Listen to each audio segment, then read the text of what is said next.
جو اللہ کو منانے کے لیے ہمیں ہمارے پیارے رسول صلی اللہ تعالی علیہ وسلم نے بتلائی کہ جب انسان بہت زیادہ عاجزی کرتا ہے نا، بہت زیادہ عاجزی، تو پھر بھی اللہ مان جاتا ہے۔ جب وہ اس کے حضور بہت عجز کا اظہار کرتا ہے، بہت زیادہ عجز کا اظہار کرتا ہے، وہ ڈر جاتا ہے اس سے۔ وَلِمَنْ خَافَ مَقَامَ رَبِّهِ جَنَّتَانِ، فرمایا جو میرے سامنے کھڑے ہونے سے ڈرے گا میں اسے 2 جنتیں عطا کروں۔ حضرت بابا فرید الدین مسعود گنج شکر بابا صاحب رحمۃ اللہ علیہ فرماتے ہیں کہ ایک نیک نوجوان تھا، دن کو روزہ رکھتا، رات کو نماز پڑھتا، پر اللہ سے ڈرتا پھر بھی بہت ہی زیادہ تھا، بڑا ہی ڈرتا تھا۔ موت کا وقت آیا تو ماں ہی تھی بس اس کی، تو ماں سے کہنے لگا اماں میری ماں ہے، میرے ساتھ 3 وعدے تو کر۔ اس نے کہا پتر تو بتا، آخری ہجکی لے رہا ہے اور اس غریبنی ماں سے تو وعدہ لے رہا ہے، بتا کیا وعدہ۔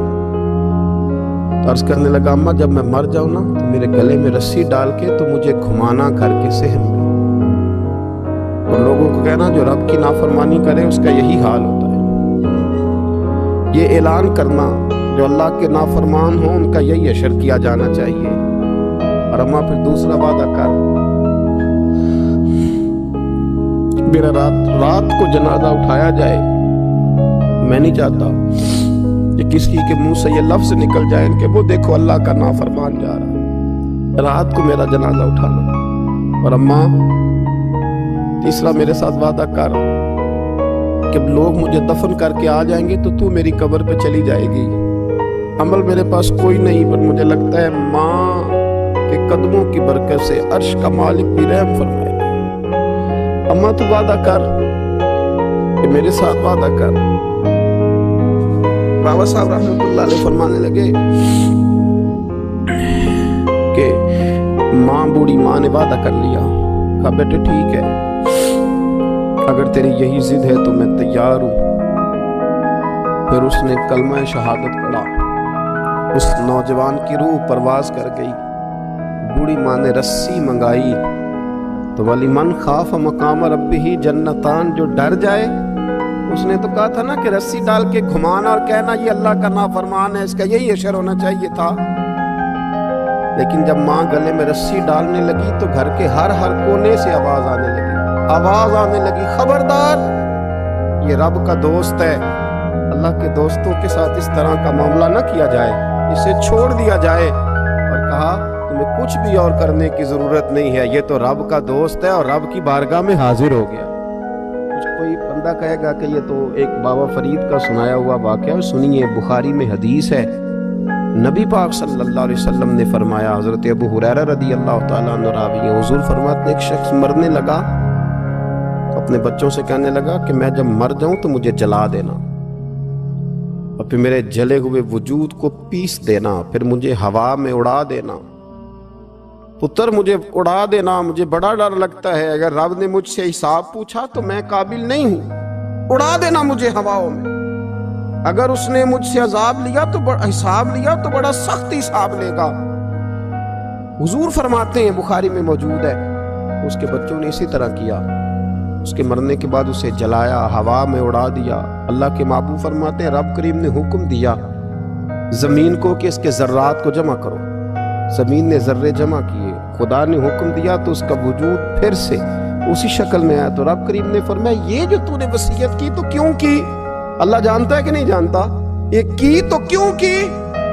تو وہ پڑا کہنے لگا اللہ میرے اندر تو طاقت نہیں تھی تیرے سامنے کھڑا ہو کے حساب دے سکوں، تجھے منانے کے لیے تیرے خوف سے ڈر گیا، میں ڈر گیا۔